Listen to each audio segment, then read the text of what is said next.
Cancer అనేది పెద్ద మహమ్మారి అండి. ఎక్కువగా కేసుల సంఖ్య పెరుగుతుంది, ఎక్కువగా బాధితులు ఉంటూ ఉన్నారు. అయితే జనరల్గా ఏదైనా ఒక లంప్ కనిపించగానే, ఏదైనా ఒక సిమ్టమ్ కనిపించగానే ఒకసారి డాక్టర్ దగ్గరికి వెళ్ళి చెక్ చేయించుకోవాలన్నా చాలామంది భయపడిపోతూ ఉంటారు. ఎందుకంటే అక్కడ బయాప్సీ చేస్తారు, దానివల్ల క్యాన్సర్ స్ప్రెడ్ అవుతుంది.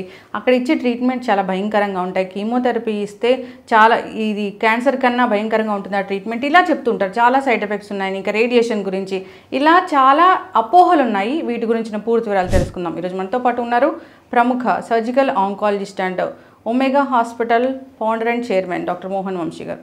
డాక్టర్ గారు నమస్తే. నమస్తే మేడం. డాక్టర్ గారు, ఒక తొలి దశలో గుర్తిస్తే క్యాన్సరే కాదు ఏ జబ్బైనా తొందరగా తగ్గిపోతుందని చెప్తూ ఉంటారు. అయితే క్యాన్సర్ గడ్డైనా కాకపోయినా ఏదైనా ఒక ట్యూమర్ కానీ లంప్ కానీ కనిపిస్తే డాక్టర్ దగ్గరికి వెళ్తే వాళ్ళు డిసైడ్ చేస్తారు అసలు ఏంటి అది అనేది.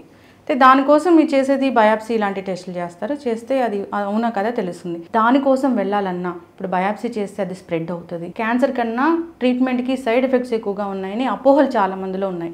ఏం చెప్తారు డాక్టర్ గారు? మీ దగ్గరికి పేషెంట్స్ వచ్చి అసలు ఏం అడుగుతున్నారు? వెరీ ట్రూ మేడం, మీరు అన్నది చాలా కరెక్ట్. ఎంతో కాలంగా ఎన్నో డికేట్స్గా మనం క్యాన్సర్ మీద అవగాహన పెంచాలని ప్రయత్నం చేస్తున్నప్పటికీ, ఎలక్ట్రానిక్ మీడియా, ప్రింట్ మీడియా ద్వారా చేస్తున్నప్పటికీ కూడా ఇప్పటికీ చాలామంది ప్రజల్లోనూ, చాలామంది డాక్టర్స్లో కూడా దీని మీద అవగాహన లేదు. సో చాలామంది మీరు అన్నట్టు క్యాన్సర్ డయాగ్నోసిస్ మీదే అపోహలు ఉన్నాయి. క్యాన్సర్ డయాగ్నోసిస్ అంటే మనం క్యాన్సర్ని నిర్ధారణ చేయాలి అంటే బయాప్సీ పరీక్ష తప్పనిసరి. అది ఎక్కడన్నా కానివ్వండి, బ్రెస్ట్ లంప్ కానివ్వండి, గ్యాస్ట్రిక్ క్యాన్సర్ అంటే స్టమక్ క్యాన్సర్ కానివ్వండి, కోలన్ క్యాన్సర్ కానివ్వండి, గర్భసంచి ముఖద్వార క్యాన్సర్ కానివ్వండి. సో బయాప్సీ చేయాలి అనగానే సార్ బయాప్సీ లేకుండా మీరు ఏమైనా చేయగలరా అని అడుగుతారు. ఎందుకంటే బయాప్సీ చేసి నీడిల్ పెట్టి గుచ్చుతారా, గుచ్చితే క్యాన్సరు పాకిపోతుందంట కదా, తేనె తుట్టును కదిలిస్తే ఎట్లా పాకిపోతాయో అవి అలా ఇది కూడా పాకిపోతుందంట కదా, బయాప్సీ లేకుండా చేయమని రోజు ఇప్పటికీ ఇన్ని సంవత్సరాల తర్వాత కూడా ఈరోజు కూడా నన్ను అడుగుతూ ఉంటారు చాలామంది. సో అప్పుడు చాలా టైం తీసుకుని వాళ్ళకి ఎక్స్ప్లెయిన్ చేస్తాను. బయాప్సీ వల్ల ఎటువంటి హాని ఉండదు. ప్రముఖ సెలబ్రిటీస్ నేమ్స్ అని చెప్పి వీళ్ళంతా కూడా బయాప్సీ చేసుకున్నాకే క్యాన్సర్ నిర్ధారణ అయిందని వాళ్ళందరికీ నేను కన్విన్స్ చేసి చేస్తుంటాను. అయినప్పటికీ కొంతమంది కన్విన్స్ అవ్వక ఇతరత్ర మార్గాల గురించి అడుగుతూ ఉంటారు. సో ఒకటి ఇంపార్టెంట్, ఇది మీరు అన్నది పూర్తిగా అపోహ మాత్రమేనండి. నిజం ఏంటంటే క్యాన్సర్ని డయాగ్నోస్ చేయాలి అంటే బయాప్సీ తప్పనిసరి. బయాప్సీ లేకుండా క్యాన్సర్ని డయాగ్నోస్ చేయడం అనేది కుదరదు. నేను ఒక చిన్న ఎగ్జాంపుల్ చెప్తుంటాను పేషెంట్స్ అందరూ కూడా. మీ అమ్మగారు మీకు రోజు టమాటా పప్పు చేసి పెడుతున్నారు, గత 25 ఏళ్ళుగా చేస్తున్నారు. ఇవాళ ఎలా ఉందండి అని అమ్మగారిని అడిగితే చెప్పగలరా? ఉండరా అబ్బాయి, ఒక స్పూన్తో తిని చెప్తానని చెప్తారు.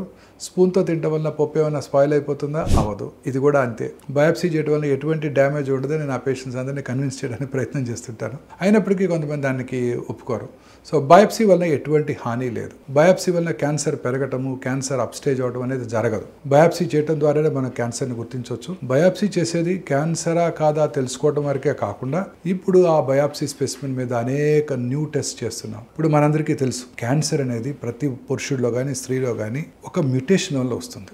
జెనెటిక్ మ్యుటేషన్ అంటే, జెనెటిక్ మ్యుటేషన్ అంటే ముందు తల్లిదండ్రుల దగ్గర నుంచి వచ్చిందని కాదండి, వారిలో వారి యొక్క జీన్స్లో మ్యుటేషన్ చెందుతుంది. ఈ మ్యుటేషన్ చెందినప్పుడు క్యాన్సర్గా మారుతుంది. మన బాడీలో approximately about 22,000 protein coding genes ఉన్నాయి. Equally good number of non protein coding genes ఉన్నాయి. ఈ 22,000 జీన్స్లో సైంటిస్టులు ఒక 500-600 ఆంకోజీన్స్ అంటే క్యాన్సర్ కారక జన్యువులని ఐడెంటిఫై చేశారు. ఈ జన్యుల్లో వచ్చే మ్యుటేషన్ వల్లే క్యాన్సర్ వస్తుంది అని ఇప్పుడు సైంటిస్టులు, డాక్టర్లు అందరూ గట్టిగా నమ్ముతున్నారు. సో అందుకని ప్రతి క్యాన్సర్ పేషెంట్కి ఇప్పుడు దోస్ హూ కెన్ ఎఫర్డ్ మనం ఆ కాంప్రహెన్సివ్ జీనోమిక్ ప్రొఫైలింగ్ చేస్తున్నాం. చేసి ఏ జన్యుపరమైన మ్యుటేషన్ వల్ల క్యాన్సర్ వచ్చిందో తెలుసుకుని ఆ జన్యుపరమైన మ్యుటేషన్ టార్గెట్ చేసే మందులు ఏమైనా ఉంటే అవి వాడుతున్నాం మనం. సో అంటే ఫ్యూచర్ అంతా ఇలానే ఉండబోతోంది. Breast cancer, lung cancer specialist కాకుండా ఫలానా EGFR gene mutation specialist, VEGF mutation specialist, CRB2 mutation specialist, అట్లా స్పెషలిస్ట్ అలా ఉండబోతారు. జీన్ బేస్డ్ క్యాన్సర్ థెరపీ రాబోతోంది ఫ్యూచర్లో, నియర్ ఫ్యూచర్లో. ఆల్రెడీ వచ్చేసింది, నియర్ ఫ్యూచర్లో ఇంకా ఇదవబోతుంది. సో ఈ జన్యుపరమైన మ్యూటేషన్ తెలుసుకోవడానికి క్యాన్సర్ టిష్యూ తప్పనిసరి. తద్వారా ఆ జన్యుపరమైన మ్యూటేషన్ ఏదో తెలుసుకోవచ్చు. అలాగే ఇప్పుడు బ్లడ్లో కూడా ఈ టెస్ట్ తెలుసుకునే ఫెసిలిటీ వచ్చింది. దీనినే లిక్విడ్ బయాప్సీ అంటారు. లిక్విడ్ బయాప్సీ అంటే మన శరీరంలో, అంటే పేషెంట్ యొక్క శరీరంలోంచి ఒక 10 ml బ్లడ్ తీసుకొని ఆ బ్లడ్లోనే సర్క్యులేటింగ్ ట్యూమర్ సెల్స్ ఉంటాయి. ఆ ట్యూమర్ సెల్స్ని గుర్తించి ఆ ట్యూమర్ సెల్స్ని ఐడెంటిఫై చేసి అది ఏ రకమైన క్యాన్సర్ కూడా చెప్పే ఫెసిలిటీ ఇప్పుడు అందుబాటులోకి వచ్చింది. But preferably biopsies simpler, safer and most economical. Yes doctor గారు, ఇప్పుడు ఆ బ్లడ్ టెస్ట్ కానీ ఇప్పుడు ఈ జెనెటిక్ సంబంధించిన ట్యూమర్ నుంచి తీసిన దాంతోనే చేయాలా, లేదా ముందు వచ్చేది దాన్ని మనం కనిపెట్టవచ్చా? True, very good question, very true. So blood test చేసి ఆ క్యాన్సర్ ఉందో లేదో చెప్పేయచ్చు. ఆ సర్క్యులేటింగ్ ట్యూమర్ సెల్స్ని పట్టుకొని ఐడెంటిఫై చేసి, ఇంకొక చిన్న విషయం అండి, ఆ సర్క్యులేటింగ్ ట్యూమర్ సెల్స్ తీసుకొని వాటిని ల్యాబ్లో గ్రో చేసి ఏ రకమైన యాంటీ క్యాన్సర్ ట్రీట్మెంట్ లొంగుతుందో కూడా చెప్పే ఫెసిలిటీస్ ఇప్పుడు అందుబాటులోకి వచ్చాయి. దీనినే ఆంకోనామిక్స్ టెస్టింగ్ అంటారు. చాలా సింపుల్. ఆడవాళ్ళలో యూరినరీ ఇన్ఫెక్షన్ చాలా ఎక్కువ. ఏం చేస్తారు? యూరిన్ తీసుకెళ్ళి టెస్ట్కి ఇస్తారు. ఏ బ్యాక్టీరియా అందులో గ్రో అవుతుందో చూస్తారు. అది దేనికి యాంటీబయాటిక్ లొంగుతుందో తెలుసుకుంటారు. అది వాళ్ళే వాడేస్తుంటారు చాలాసార్లు. అలాగే క్యాన్సర్ కూడా ఇది గ్రో చేసి ల్యాబ్లో ఏ రకమైన క్యాన్సర్ ట్రీట్మెంట్కి లొంగుతుందో తెలుసుకొని ఆ ట్రీట్మెంట్ ఇచ్చే ఫెసిలిటీ ఆంకోనామిక్స్ టెస్టింగ్ కూడా ఇప్పుడు అందుబాటులోకి వచ్చేసింది. మీరు అడిగింది ఇంకా ఇంట్రెస్టింగ్ క్వశ్చన్. ముందుగానే బ్లడ్ టెస్ట్ చేసి నియర్ ఫ్యూచర్లో క్యాన్సర్ వస్తుందా లేదా తెలుసుకునేది మీరు అడిగారు. Very interesting question. మొన్న మధ్య బిల్ గేట్స్ గారికి అలాగే జెరోదా సిఇఓ మిస్టర్ కామత్ గారు ఒక పోడ్కాస్ట్ చేశారు.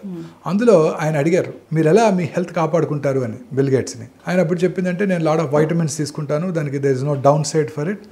In USA there is a test available called Grail test. అది actually Grail is a company. The test name is called Galleri. ఆ టెస్ట్ బ్లడ్ తీసుకునే వాళ్ళు, యునైటెడ్ కింగ్డమ్లో స్టడీస్ జరుగుతున్నాయి, బ్లడ్ తీసుకొని ఆ బ్లడ్లో ఒక 50 క్యాన్సర్స్ వచ్చే సూచన ఉందా లేదా వెంటనే చెప్పగలరు వాళ్ళు. అద్భుతం కదా. ఆ టెస్ట్ నేను చేయించుకుంటాను, అక్కడ యునైటెడ్ స్టేట్స్లో ఇన్సూరెన్స్ కూడా పర్మిట్ చేస్తుంది, ఇండియాలో I don't know about it అని అన్నారు. మన ఇండియాలో వస్తున్నాయి ఆ టెస్ట్. ఇప్పుడు బ్లడ్ తీయాల్సిన అవసరం లేదండి. జస్ట్ స్పిట్, సలైవాని మీరు స్పిట్ చేయండి ఒక పెట్రీ డిష్లోకి. దాన్ని తీసుకొని 77 క్యాన్సర్స్ వస్తాయో లేవో ముందుగా తెలుసుకునే ఫెసిలిటీ అందుబాటులోకి రానుంది. It's an Israeli company which is doing this.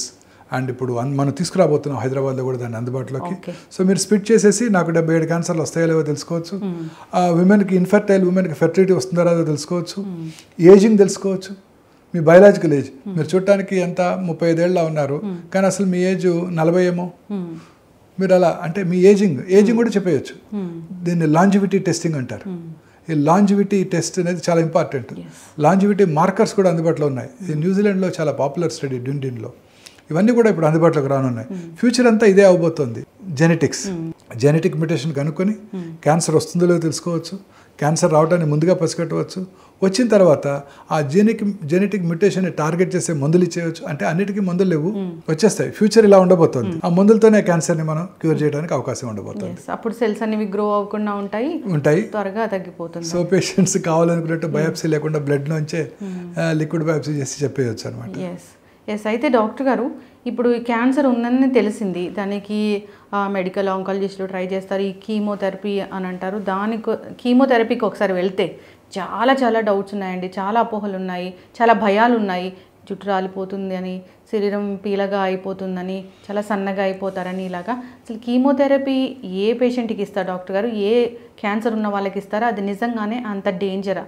You're very true అండి. చాలామంది వస్తుంటారు ఇప్పటికీ కూడా. పేషెంట్ రాగానే, ఓకే డాక్టర్ గారు సర్జరీ చేయండి, రేడియేషన్ ఇవ్వండి, కీమో ఉండదు కదా అని అడుగుతారు చాలామంది ఇప్పటికి కూడా మీరు అన్నట్టు. ఇలా ఈ కీమోథెరపీ మీద చాలా అపోహలు ఉన్నాయి.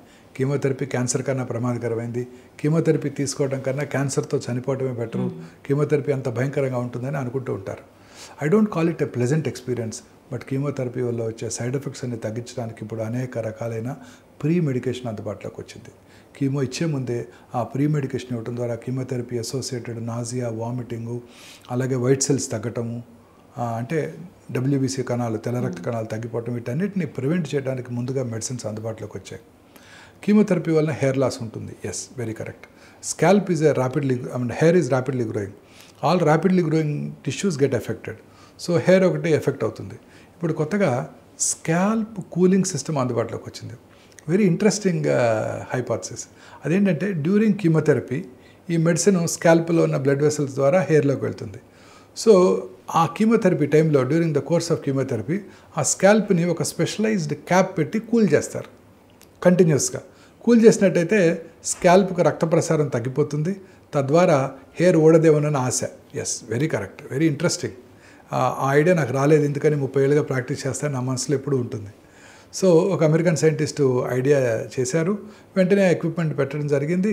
And with that 70% of hair రాలటాన్ని మనం నిరోధించగలుగుతున్నాం. ఇక్కడ చేస్తున్నారు డాక్టర్? చేస్తున్నాం, రోజు ఉన్నాయి. మనమే ఫస్ట్ తీసుకొచ్చాం ఇండియాలో స్కాల్ప్ కూలింగ్ సిస్టమ్. కీమో ఇచ్చేటప్పుడు during the course of chemotherapy అది పెట్టేస్తున్నాం. Patients are very happy. And what is important madam, hair loss ఉన్నా కీమోథెరపీ అయిపోయిన తర్వాత అంతకన్నా మంచి హెయిర్ వస్తుందండి. అది only temporary set back, permanent side effect కాదు. బట్ ఇండియాలో దానికి ఉన్న ఇంపార్టెన్స్, బ్యూటీకి ఎక్కువ ఇంపార్టెన్స్ ఇస్తుంటాం మనం అంతా.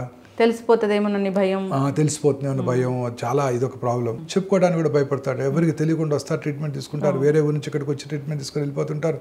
మీరు అన్నది కరెక్ట్.